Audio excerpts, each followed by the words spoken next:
everyone. Just wanted to make a couple announcements and do a little bit of a clarification. First of all, May 18th, men's meetup. It will You can get all the details on the My Rules for Life website. Invite a friend, bring yourself. Hope to see you. Also, I'm putting together a Facebook group for any kind of discussion points.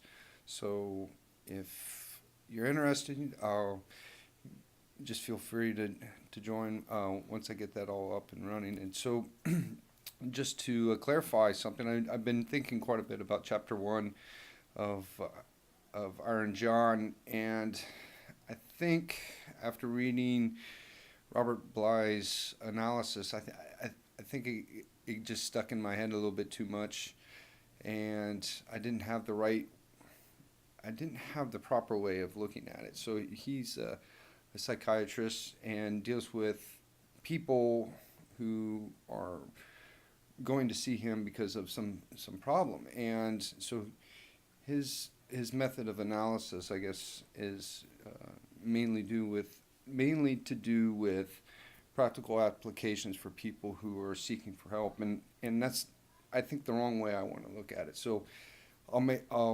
this is the clarification. So I think of every character that we've talked about, the heroine, the kid Iron John, the king and the queen, as they say, sub-personalities of the mind. And I think we can talk about those more in detail, but I think that's a better way of looking at it. Instead of, I mentioned something to the effect of the queen and the king being the traditional mother and father. I think that's the wrong way to look at it. So in a nutshell, Iron John represents a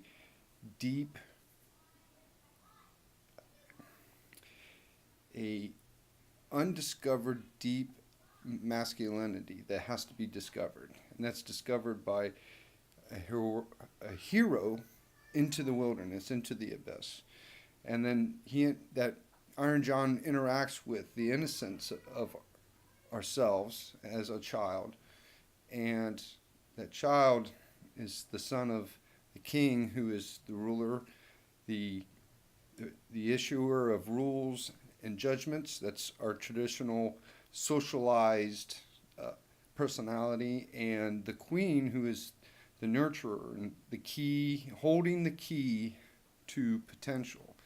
So Jung talks about the mind being divided into these sub-personalities, and he describes those in archetypical frameworks: the hero, the fool, the father, the mother, that type of thing. So I think I blurred that line a little bit, and I wanted to clarify after thinking about it. So what does it all mean? That in a nutshell here, the innocence has to weigh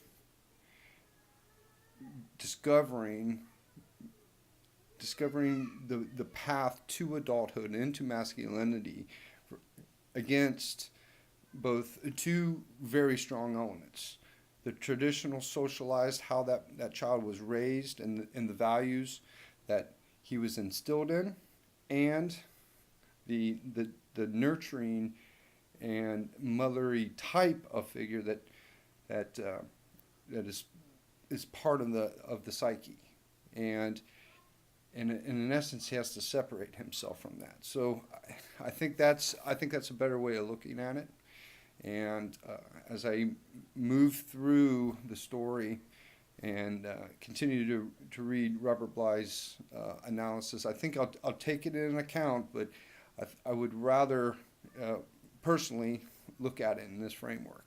So anyway, that's it. That's all I have. In a couple of days, we'll go over chapter 2, and I hope